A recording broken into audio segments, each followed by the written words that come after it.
is Radio Prague International, coming to you from the Czech capital. Hello and welcome. I'm Anna-Marie Regner and you're listening to Czechia in 30 minutes.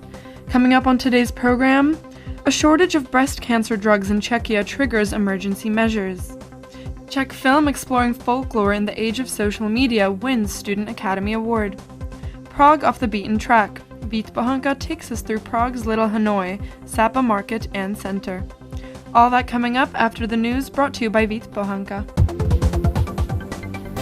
News. Czech industry has continued to perform strongly in recent months despite Germany's weak economy and ongoing geopolitical tensions, according to analysts asked by Czech press agency, say the growth has been driven by strong order books, although some companies may have brought purchases forward because of uncertainty over shipping through the Strait of Hormuz. They expect the sector to continue expanding in the coming months, but at a gradual pace, with high energy costs, labor shortages, and inflation still posing risks. Škoda Auto Company has started series production of its new fully electric 7-seat SUV, the Peak, at its main plant in Mladá Boleslav. The model is the largest vehicle in the company's current lineup and had attracted nearly 8,500 orders by the end of July. Customer deliveries are expected to begin around the end of the year. The Peak is built on the same production line as the electric Enyaq and Elroq, as well as the petrol-powered Octavia Combi, allowing Škoda to adjust output according to demand. The flagship model offers a driving range of more than 640 kilometers in its top version and is the first Škoda to feature bidirectional charging, enabling it to supply electricity back to a home on the power grid. The Marathon Hudby, or the Marathon of Music in English festival, opens in Brno on Thursday, turning the city into a stage for more than 100 performances across over 20 venues through Sunday. The program ranges from world music and jazz, with French-Vietnamese guitarist Nguyen Le serving as this year's resident artist. Festival goers can enjoy concerts in clubs, concert halls and public spaces, while street musicians perform in creative installations designed by artist Kateřina Šedá. The weekend program also includes a sold-out Balkan night at Spielberg Castle and a light and music show celebrating the 25th anniversary of Villa Tugendhat's inscription on UNESCO's World Heritage List. A Czech prosecutor has indicted 5 people and 1 legal entity in a long-running corruption case linked to a 160 million Czech crowns contract for new linear accelerators at Prague's Bulovka's University Hospital. The charges include bid rigging, embezzlement, bribery, money laundering and obstructing justice. Prosecutors have also asked the court to approve plea agreements with 1 individual and 2 companies. According to earlier reports, those charged include former Civic Democratic Party lawmaker Marek Schneider, who has denied any wrongdoing. The investigation began in 2018 and stems from a broader corruption probe involving procurement at several Czech hospitals. Participants in the International COP Bike Ride Relay arrived in Prague on Wednesday as part of their journey from Belém in Brazil to Antalya, Turkey, where the 31st UN Climate Change Conference will be held in November. The cyclists set off from Belém, host of the previous UN Climate Summit, and aim to deliver 10 proposals promoting cycling as a sustainable mode of transport to delegates at the conference. They are due to spend just under 3 days in the Czech capital before continuing their journey. Ice hockey star David Pastrňák has been named Czechia's highest-paid athlete for the 3rd consecutive year, according to the annual magazine Forbes ranking. The Boston Bruins forward earned an estimated 275 million Czech crowns during the 2025 and 2026 season, despite making around 30 million crowns less than the previous year. Hockey players dominate the list, taking 8 of the top 10 places. Tomáš Hertl ranks second, while football striker Patrik Schick is third and midfielder Tomáš Souček fifth. Forbes bases its ranking on players' salaries, prize money and sponsorship income before taxes and expenses. Expect mostly sunny to partly cloudy skies on Friday. Daytime highs will range from 24 to 28 degrees Celsius, reaching up to 30 degrees in parts of southern Moravia. Amid a continuing shortage of a key breast cancer drug, the Czech Republic is temporarily relaxing its drug rules. Pharmacies will be allowed to dispense tamoxifen products that are not registered in the Czech Republic, but authorized in other European Union member states. Daniela Lazarova has the story. Around 7,900 women are diagnosed with breast cancer in the Czech Republic each year, and tamoxifen is one of the most commonly prescribed medicines used after surgery or radiotherapy to reduce the risk of the disease returning. It is also prescribed to treat advanced breast cancer. Supplies of this vitally important medicine have been disrupted since last year, and since June even the replacement product that was introduced has been unavailable. The shortage now affects pharmacies across the country. As of Wednesday morning, only 81 packs of tamoxifen remained available nationwide. The situation is most critical at pharmacies near oncology centres where demand is highest. Patients are panicking and sharing tips on social media where the drug is still available or where they can get it in neighbouring states. In an interview for Czech radio, Health Minister Adam Vojtěch expressed regret over the situation, saying the ministry was working intensively to resolve the problem. My jsme našli náhradu za lék, který byl ve výpadku. Bohužel vypadla I ta náhrada. We found a replacement for the medicine that was in short supply, but unfortunately that replacement also became unavailable in July, as the manufacturer informed us. We are working intensively to resolve the problem. Unfortunately, we are dependent on supplies from abroad. The medicine is not manufactured in the Czech Republic, and everyone is doing their utmost to restore deliveries. To bridge the shortage, the Health Ministry has now introduced emergency measures that allow pharmacies to dispense tamoxifen medicines that are not registered in the Czech Republic, provided they are authorized in another European Union member state. The head of the State Institute for Drug Control, Tomáš Boráň, said there is no reason to be concerned about the safety of the replacement medicines, stressing that they still comply with strict European standards and will be sourced only from verified suppliers. These are medicines containing the same active ingredient, and they are as safe as those that are registered in the Czech Republic. The deliveries should arrive in the course of Thursday and Friday, though it may take a bit longer for them to reach pharmacies around the country. The ministry has also temporarily allowed pharmacies to repackage intact blister strips into new packs corresponding to the prescribed dosage and strength.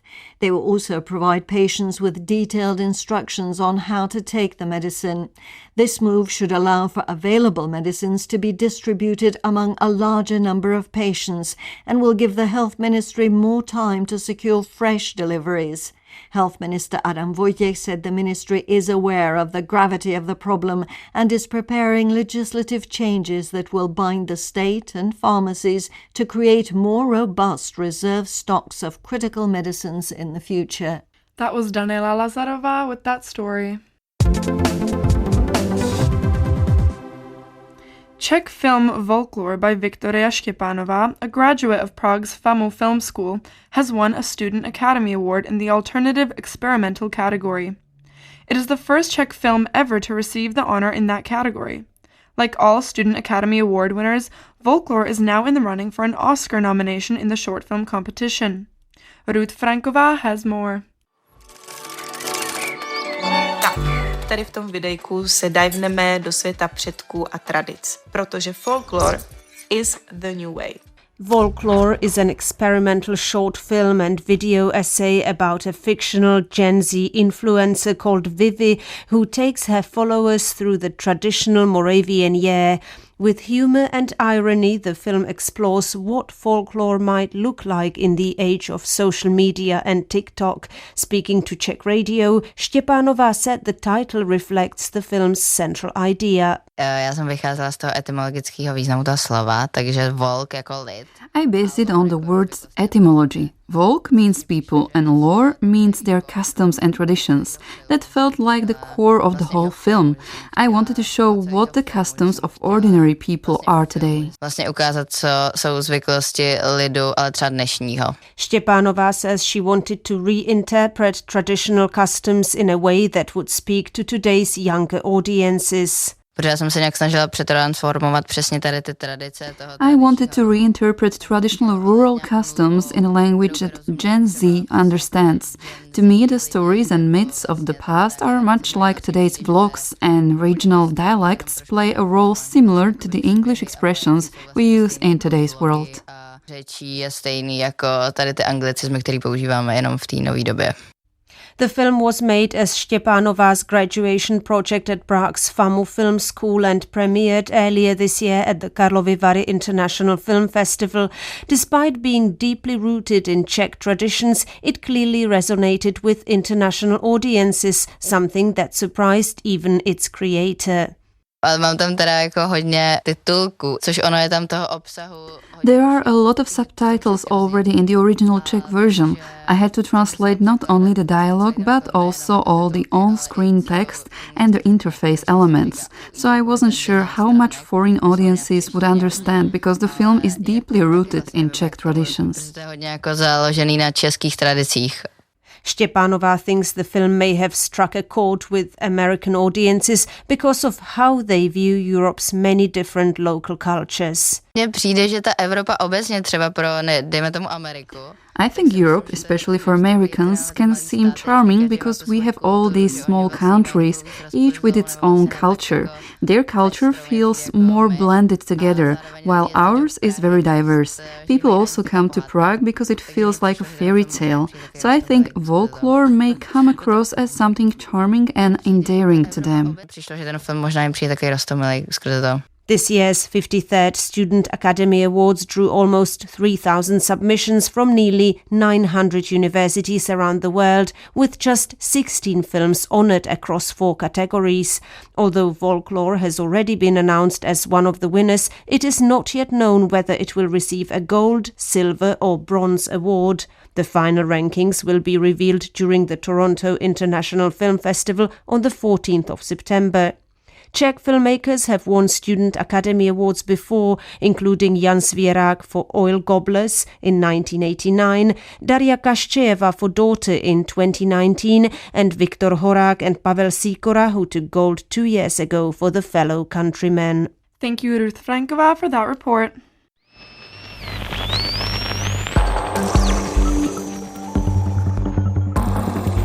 This is Radio Prague, Czechoslovakia.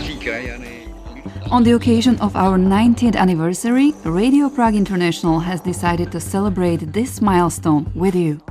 Our voice has been broadcast to the world for 9 decades. Now it is time for your voice to be heard on our program. Tell us your story. Why do you listen to Radio Prague International? Since when have you known Radio Prague International, and what does Radio Prague International mean to you today? And last but not least, choose one story from our archive and tell us why it resonated with you. And how to participate? You can either send us an email at english@radio.cz with a recording answering the questions above, send us your phone number so we can call you and record your answers, or send us your answers in written form and we will read them for you. Your responses can be anonymous, or they can include your name if you wish. In any case, they will become a central part of our special broadcast culminating in August, the month when Radio Prague International was established in 1936. For 90 years, our station has been broadcasting stories of people, places, and events that we believe would be valuable to you. Now, in these uncertain times, more than ever, it is your story that would be of value to us. Share it with us, share it with the world. The floor is yours.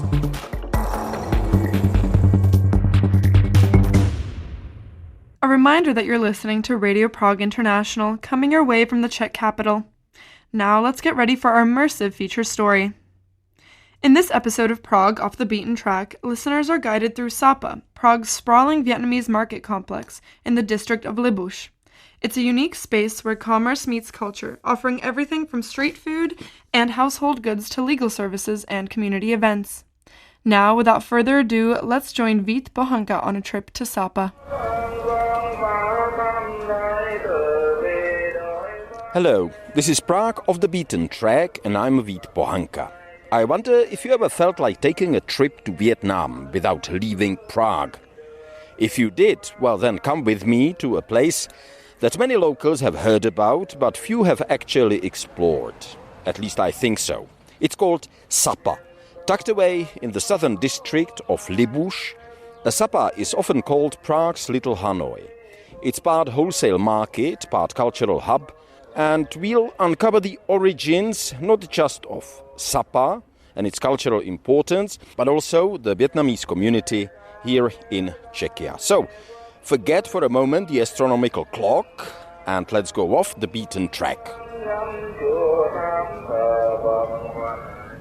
I entered Sapa through the main entrance, gate number 4 on the southern side of the complex, the one with a big sign that simply says Sapa. After stepping inside, I turned right and found myself standing in front of a small Buddhist temple. There's a little yard here, almost like a peaceful garden with a few Buddhist statuettes, and that's why you probably can hear the wind chimes behind me. They make this soft metallic sound that somehow cuts through the background noise of kitchens, even forklifts and delivery trucks. Now, the reason I came here first to the temple is simple. Before we dive into the sights, sounds and flavors of Sapa, I think it's worth pausing to talk about how this place came to be. And to do that, we need to go back a few decades and look at the history of the Vietnamese community in Czechoslovakia and later Czechia.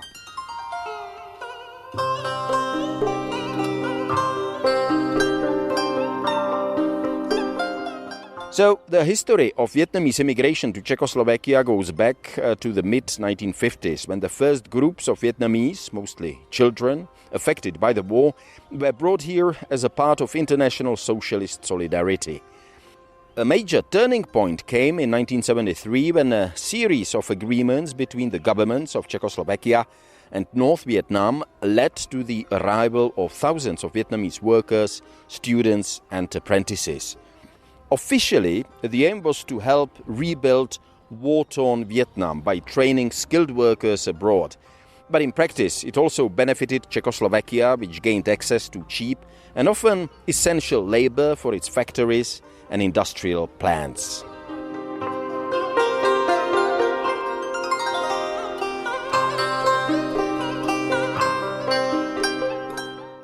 By the early 1980s, the Vietnamese population in Czechoslovakia peaked at around 30,000 people.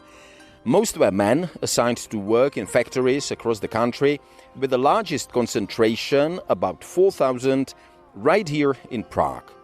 Over time, as the system of organized migration became more rigid, some migrants found ways to bend the rules. Economic motivations began to outweigh educational and ideological ones. And by the end of the 1980s, many Vietnamese were less interested in training than in earning money and sending goods back home. Still, the structure remained in place until 1990, when the official agreements were dissolved. After 1989, when the communist regime fell, things started changing quickly. As the Czech economy shifted and many state-owned factories closed down, the old contracts became meaningless. Some Vietnamese returned home, but many stayed. They reinvented themselves as entrepreneurs, some setting up limited companies or obtaining trade licenses.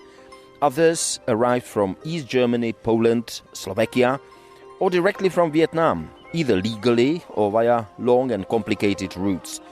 Over time, what had started as a government-to-government labor exchange turned into a full-fledged economic migration. So today, the Vietnamese are one of the most visible and established immigrant communities in the Czech Republic, with places like Sapa, where I'm now, standing as proof of their persistence, adaptability and success.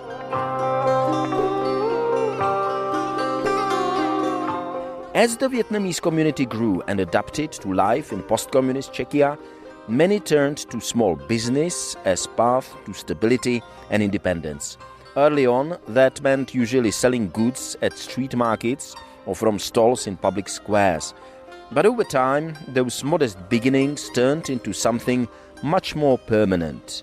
Vietnamese entrepreneurs began buying up small retail spaces, often convenience stores or potraviny, as we call them in Czech. And today, I think you'll find Vietnamese-run shops in virtually every town and city across the country. Even in small villages, it's often the local Vietnamese shop that stays open from early morning until late at night, including Sundays and public holidays when everything else is closed. And in many villages, the Vietnamese shop is the only one. The traditional ones simply went bankrupt.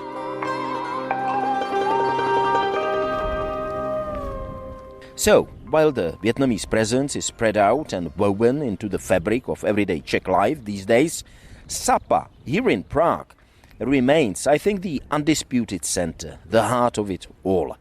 Located in the southern Prague district of Libuš, this sprawling complex of over 350,000 square meters is home to hundreds of businesses, restaurants, warehouses. There's even language school, and there are some other cultural institutions. It's the go-to place for bulk buyers, restaurateurs, and anyone in search of fresh Asian ingredients. But it's also a space where the community gathers, celebrates holidays, sometimes marriages, and passes on traditions to the next generation. And I think that in that sense, Sapa is much more than just a market. It's a place where business, culture, and community come together.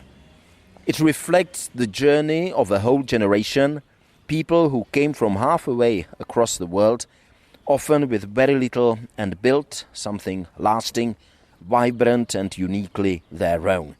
And while many Prague residents still haven't been here, and I really think that Sapa is one of the city's most fascinating, dynamic and truly global corners.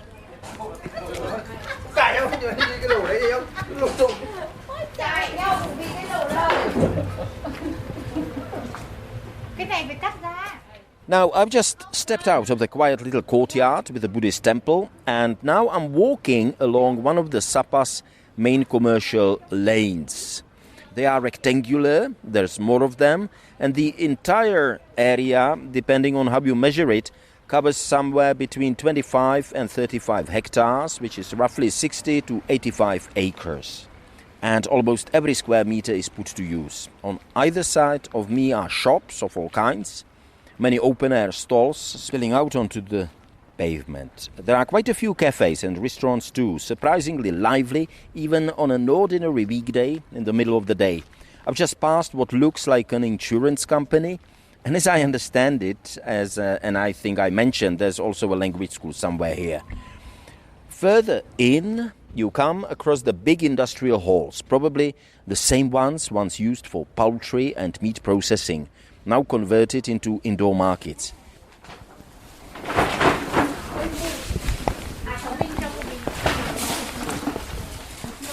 Now, inside, narrow aisles run between hundreds of tightly packed stalls.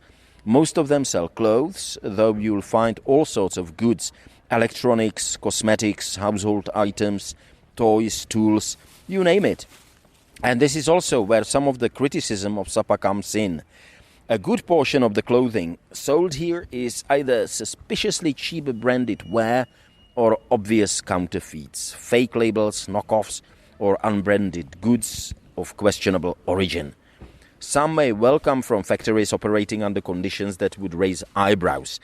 It's one of the things that has kept Sapa under occasional scrutiny for customs, trade and other officials. Still, there's no denying the color and energy of the place. It's chaotic, yes, but also vibrant.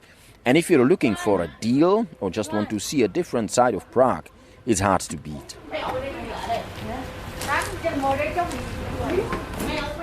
According to the official website of the company that runs Sapa, this place isn't just a market, it's a full-fledged commercial, cultural and educational hub. They describe it as a space that brings together countless business and consumer opportunities in one location. And I think it's true. Because as I walk through the scavengers' halls and along the outdoor stalls, I see everything from cheap household goods and clothing to restaurants, travel agencies, legal services, and I hear there's a kindergarten here somewhere too. There are wholesale outlets offering goods not just for local shoppers but also for e-shops and business partners from across the country.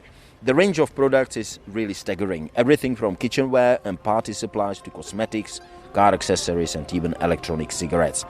Sapa, they say, is an open and expanding community for everyone and not just the Vietnamese diaspora. And walking around here, it's easy to believe that claim. It really is a self-contained world built on commerce but rooted in culture and community.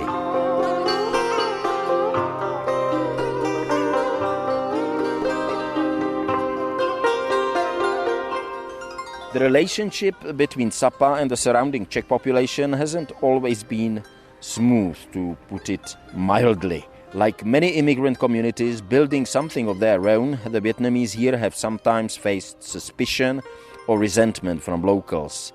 I would even say open racism, especially in the early years when Sapa was still finding its shape. There were also practical issues. Over the years, Sapa has experienced several fires, most notably in 2008 and 2013, fires that raised concerns about safety and fire regulations. Health inspectors have also on occasion reported issues with expired or improperly stored food. These incidents have undoubtedly reinforced negative stereotypes, especially in some media. But despite the setbacks and scrutiny, Sapa has not only endured and survived, it has continued to grow and professionalize, slowly building stronger ties with the local authorities and community.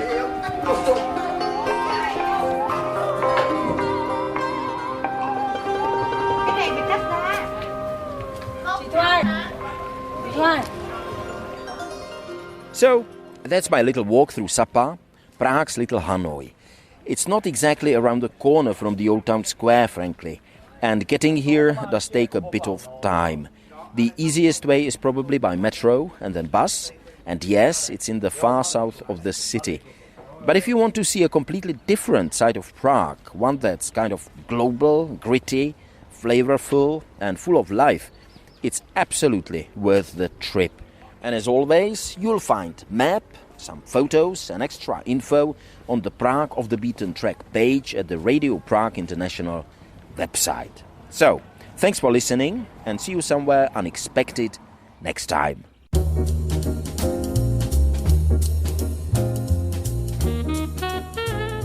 Thank you to Vít Pohanka for that glimpse into Little Hanoi. As someone who has been to the real Hanoi and Prague's Little Hanoi, I can tell you they are remarkably close. Sadly, that brings us to the end of today's half-hour broadcast. For more, visit us on our website at www.radio.cz or follow us on Facebook, Instagram, and X. From me, Anna Marie Regner, thank you for listening and take care.